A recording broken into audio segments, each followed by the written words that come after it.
श्रीमती चर्चा नहीं होगी सर। इत्फल एक बात बता दीजिए। श्रीमती प्रियंका गांधी वाडा।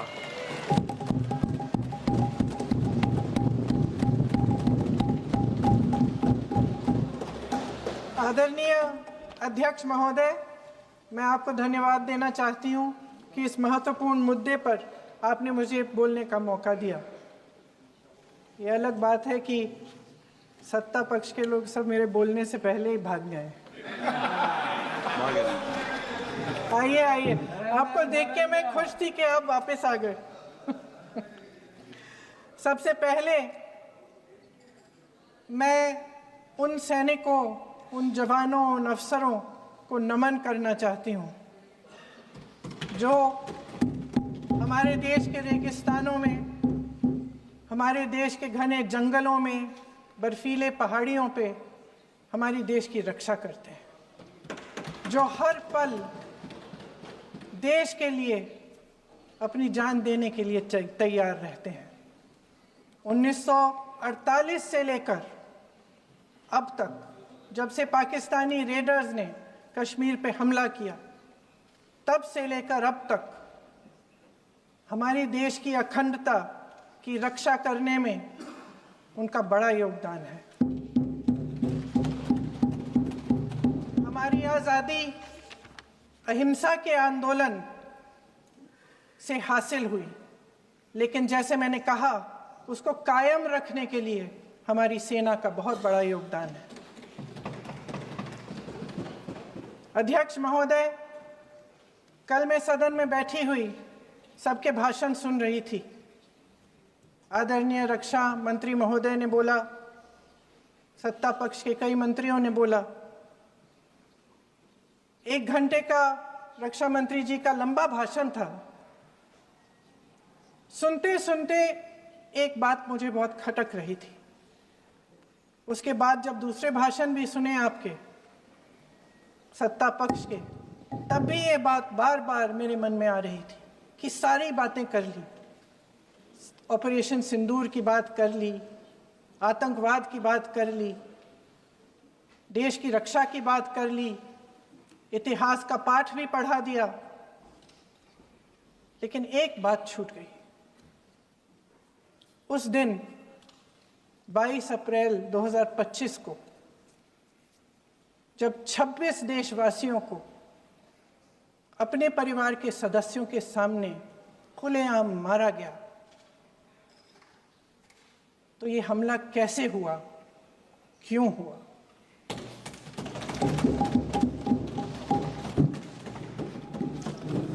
अध्यक्ष महोदय,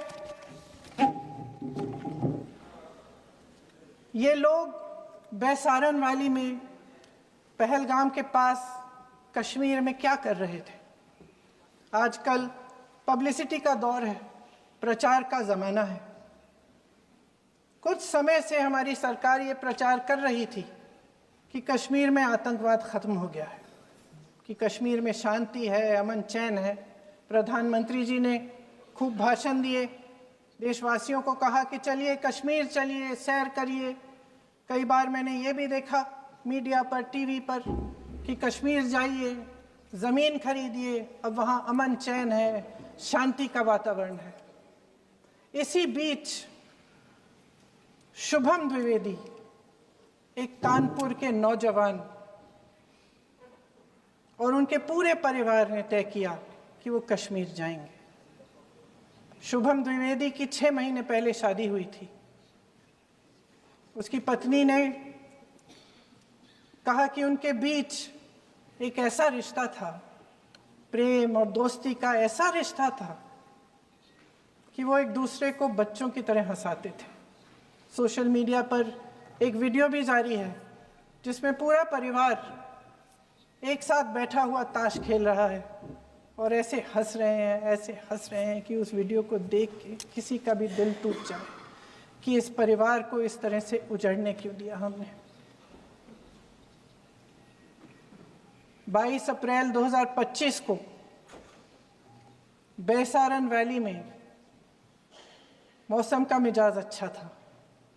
जैसे हर रोज़ लगातार 1000 से 1500 लोग वहां पहुंचते थे, उसी तरह से उस दिन भी तमाम पर्यटक वहां पहुंचे। वहां का रास्ता आसान नहीं है अध्यक्ष महोदय जी, जंगल से जाना पड़ता है, पहाड़ों के बीच जाना पड़ता है, घोड़े से जाना पड़ता है। ये परिवार वहां पहुंचे, मौसम सुहाना था, उनके बच्चे ट्रैम्पोलिन पे खेल रहे थे, कोई जिपलाइन कर रहा था, कोई चाय पी रहा था, तो कोई कश्मीर की सुंदर वादियों की ठंडी हवा का मजा ले रहा था।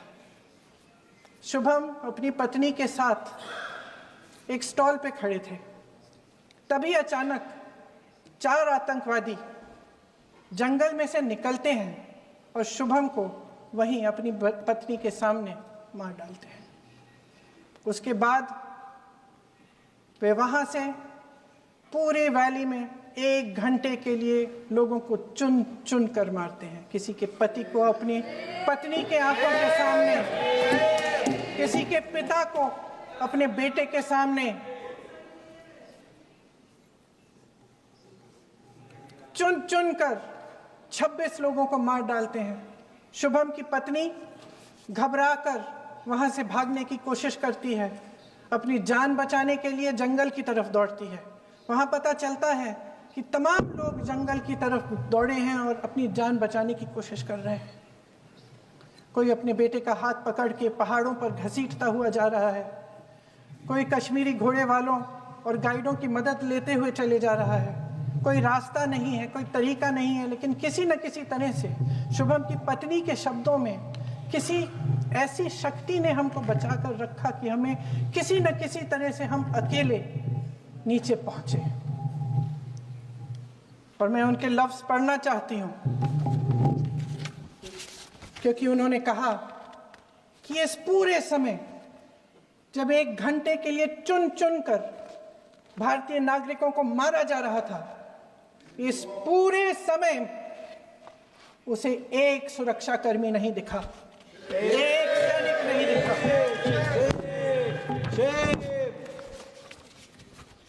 शुभम की पत्नी ने कहा, कोट, मैंने अपनी दुनिया को खत्म होते हुए देखा, अपनी आंखों के सामने एक सिक्योरिटी गार्ड नहीं था। मैं ये कह सकती हूं कि देश ने, सरकार ने हमें वहां पे अनाथ छोड़ दिया था। सिक्योरिटी क्यों नहीं थी वहां? वहां पे एक सैनिक क्यों नहीं दिखा? क्या सरकार को मालूम नहीं था कि यहां रोज 1000 से 1500 पर्यटक जाते हैं? क्या सरकार को मालूम नहीं था कि यहाँ के को पहुंचने के लिए जंगल के रास्ते से जाना पड़ता है? अगर कुछ हो जाएगा तो लोग वहां से निकल नहीं पाएंगे। एक चिकित्सा का इंतजाम नहीं था, फर्स्ट एड का इंतजाम नहीं था, कोई इंतजाम नहीं था, ना सुरक्षा का ना फर्स्ट एड का। इन लोगों को भगवान भरोसे छोड़ दिया गया। ये लोग वहां पे इस सरकार के भरोसे गए और इस सरकार ने उन्हें भगवान भरोसे छोड़ दिया।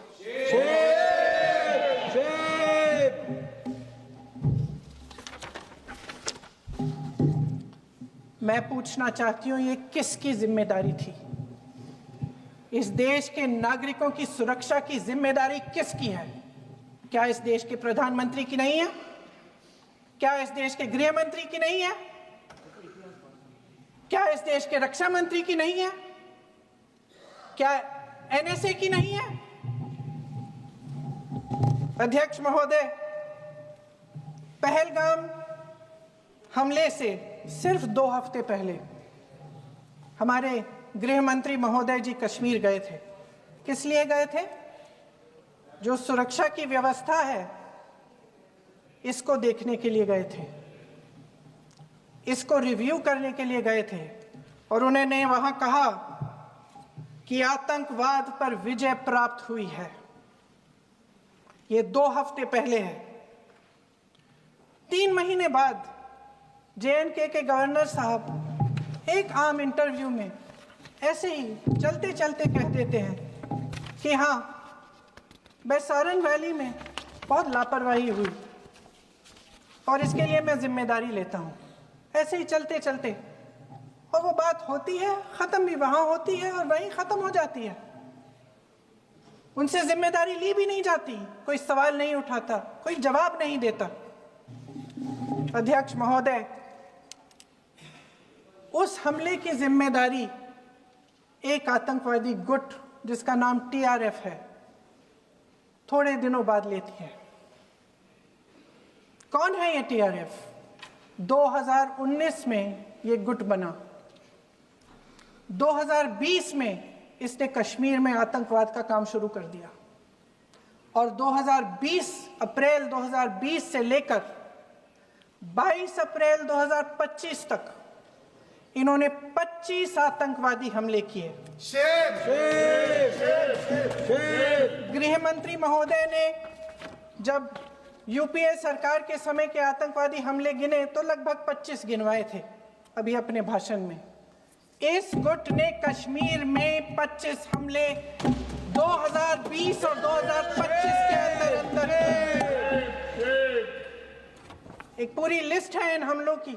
मेरे पास इतना समय नहीं है इसलिए मैं एक एक को नहीं पढ़ना चाहती, लेकिन मैं इतना कहूंगी कि इनमें रियासी का हमला भी था 2024 का, जिसमें 9 लोग मारे गए और 41 लोग घायल हुए। कुल मिलाकर 2020 से लेकर 22 अप्रैल 2025 तक टीआरएफ ने 41 सेना और सुरक्षा कर्मियों की हत्या की, 27 सिविलियन की हत्या की और 54 लोगों को घायल किया था। भारत सरकार ने टीआरएफ को आतंकवादी संगठन का दर्जा कब दिया? 2020 में दिया, 2021 में दिया, 2022 में दिया, 2023 में दिया। 3 साल बाद, 3 सालों के लिए ये आतंकवादी गतिविधियां कर रहे हैं और आप इनको आतंकवादी संगठन तब कहते हैं 2023 में। इसकी क्या वजह थी? ये सब सरकार के संज्ञान में था और आप मुझे बताना चाहते हैं, सत्ता पक्ष के नेता बताना चाहते हैं कि ये सब आपके संज्ञान में था, लेकिन कोई भी एक ऐसी एजेंसी नहीं है हमारी सरकार की जिसको पता चला कि ऐसा हमला, ऐसा भयानक हमला होने जा रहा है हमारे देश में, कि पाकिस्तान में बैठे हुए इस हमले की योजना बन रही है कि हम भारत जाके हैवानियत करेंगे, 26 लोगों को मार डालेंगे और हमें पता ही नहीं है। क्या ये हमारी एजेंसियों की विफलता है कि नहीं है? ये बहुत बड़ी विफलता है, एक बहुत बड़ी विफलता है। जानते थे कि ये गुट है, जानते थे कि 5 सालों से ये आतंकवादी हमले कर रहा है, अध्यापकों को मारा, आर्मी के बड़े बड़े अफसरों को मारा, आम जनता को मार डाला, पुलिस वालों को मार डाला, और आप इन पे निगरानी नहीं रख रहे थे। और ये जो एजेंसियां हैं इनकी जिम्मेदारी कौन लेगा? क्या आईबी चीफ ने अपना इस्तीफा दिया? क्या किसी ने इस्तीफा दिया? गृह मंत्री जी के कार्य क्षेत्र में आता है इंटेलिजेंस ब्यूरो। क्या गृह मंत्री जी ने इस्तीफा दिया? इस्तीफा छोड़िए, जिम्मेदारी ली।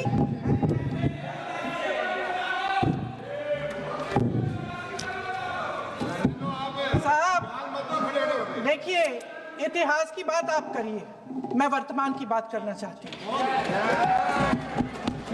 आपको तो एक बहाना चाहिए, आपको तो एक बहाना चाहिए।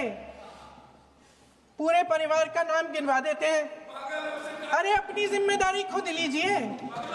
11 सालों के लिए तो सत्ता में आप हैं।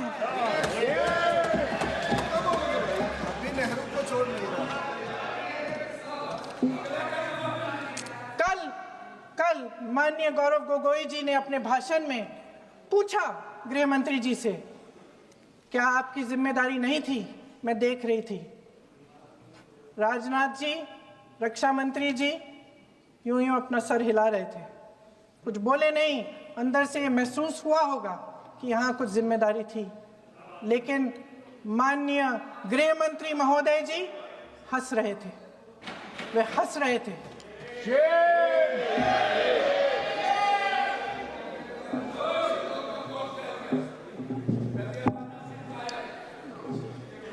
अध्यक्ष महोदय, कल सत्ता पक्ष और आज भी सत्ता पक्ष के नेताओं ने 2008 के मुंबई के हमलों का जिक्र किया, बार बार कहा कि मनमोहन सिंह जी की सरकार ने कुछ नहीं किया। ये तो जानकारी होगी ना कि उसी समय जब वो आतंकवादी हमला चल रहा था तभी उन आतंकवादियों को मार डाला था, एक बचा था और उसको भी फांसी दे दी थी 2012 में। महाराष्ट्र के मुख्यमंत्री ने इस्तीफा दिया। देश के गृह मंत्री ने जिम्मेदारी लेकर इस्तीफा दिया। एक जवाबदेही थी पब्लिक के प्रति, एक जवाबदेही थी इस देश की जनता के प्रति, इस देश की धरती के प्रति।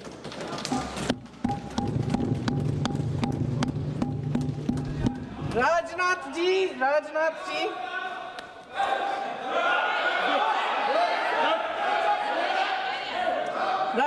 जी तो पुलवामा, उरी और पठानकोट के समय गृह मंत्री रहे थे। आज वे रक्षा मंत्री हैं और हमारे गृह मंत्री महोदय श्री अमित शाह जी के नाक के नीचे पूरा मणिपुर जल गया, दिल्ली में दंगे हुए, पहलगाम में हमला हुआ और आज भी वे उसी पद पर बैठे हैं। क्यों?